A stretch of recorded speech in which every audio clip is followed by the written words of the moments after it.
6 de la materia de habilidades y valores. El equipo está conformado por Adi Pamela, Larisa Ramos, Daniel Rubio, Alejandra Trinidad y su servidora Paola Jiménez.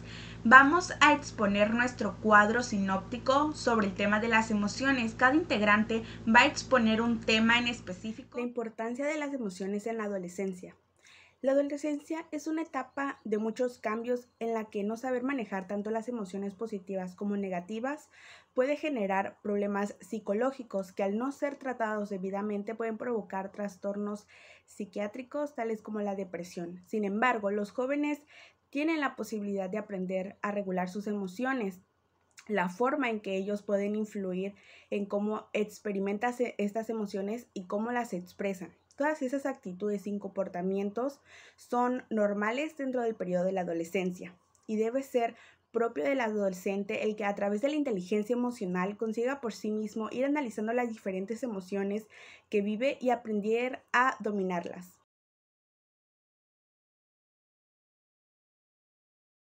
Las emociones.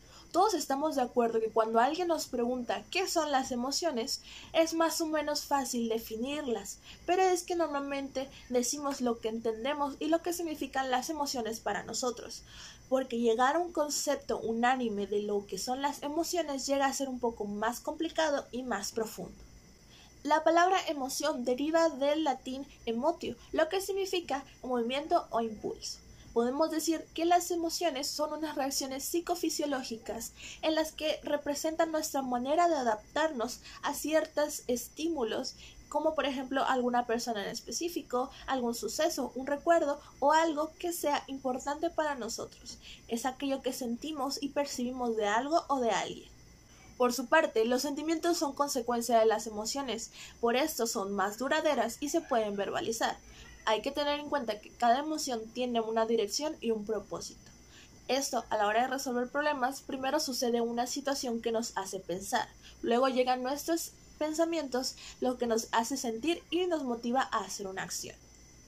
Pero sigue siendo igual de importante conocer que cada emoción tiene un propósito. Cuando los reconocemos, estos podemos usarlos a nuestro favor.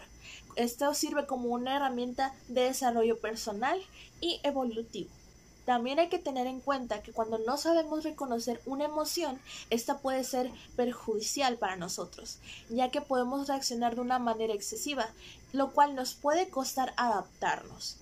Pero al saber cómo aprovechar su función, podemos lograr expresarnos de una manera positiva, reafirmar cómo somos y lo que queremos.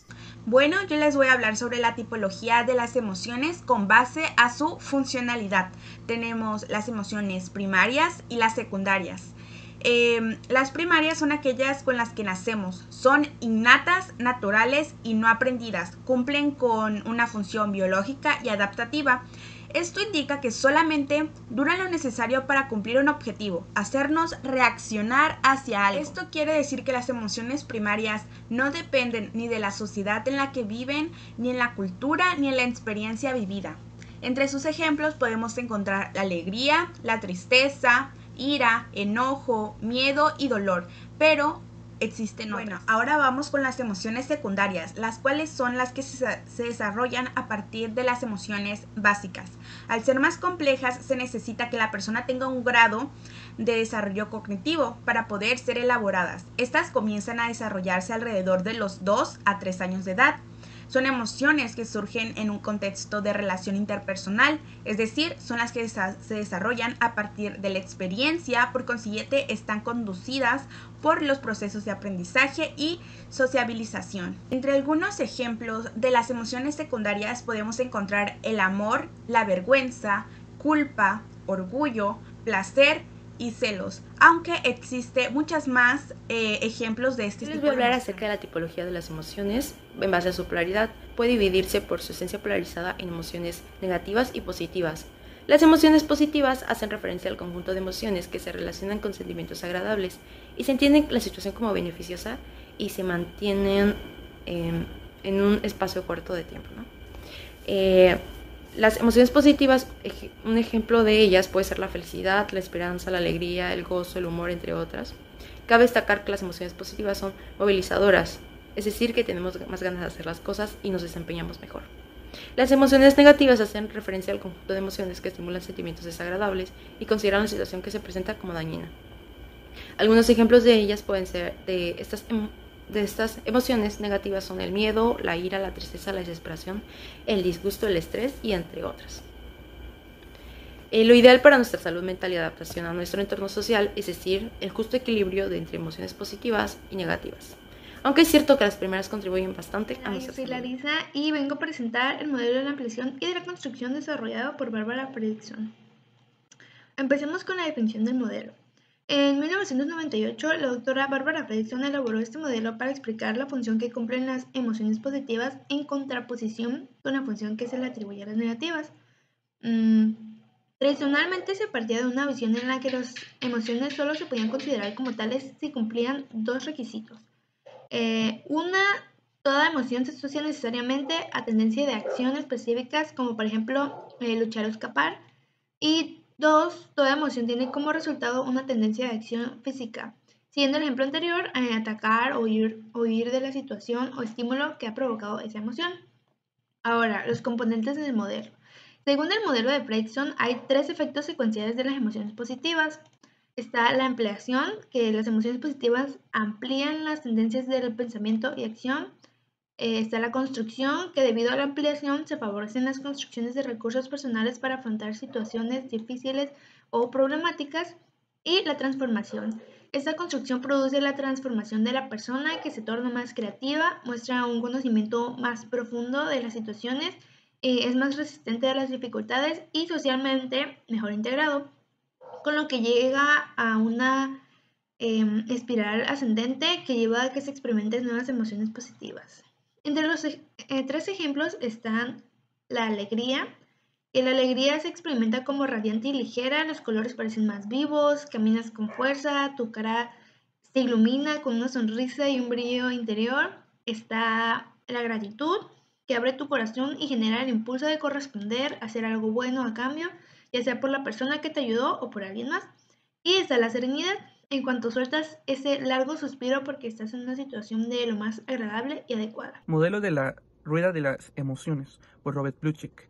Se elaboró en 1980 colocando 8 emociones primarias en un círculo de tal manera que las emociones menos similares se encontraran en mutua oposición, pues la cual se obtienen 4 ejes en los que se pueden ver los componentes de alegría, tristeza en un eje, disgusto, aceptación en otro eje, ira y miedo en otro eje, y en el último eje iría la de sorpresa, anticipación. 3 emociones que se ven en el modelo de Plutchik. Ira. La ira es una relación emocional que se produce cuando una persona considera que existe o se va a producir un resultado negativo para sus intereses. Tristeza. Tristeza sirve para enterarnos de la pérdida de una relación que hayamos establecido, ya sea con una persona, animal o cosa. Y por la última emoción es sorpresa, amplifica nuestra relación afectiva a los eventos. En conclusión, analizando los dos casos, por un lado tenemos el modelo de Barbara Fredrickson, quien afirma que el efecto que tienen las emociones positivas en la vida de las personas es mayor a largo plazo, pues nos ayuda a construir recursos de índole intelectual, físico y social que nos permiten afrontar los obstáculos de formas más creativas y con resultados más exitosos.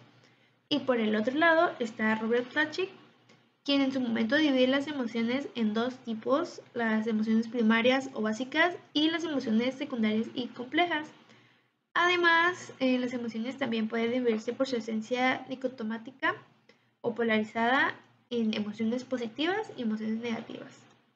Ya sabiendo esto, podemos decir que desde nuestro punto de vista, el que nos parece el mejor modelo es el modelo tridimensional de las emociones desarrollado por Robert Plutchik, porque se basa en las emociones en general y no solo en las positivas. Además, facilita la clasificación de las emociones, ayuda a la comprensión emocional y gracias a este podemos manejar de un mejor modo nuestras emociones debido a la comprensión emocional. Muchas gracias.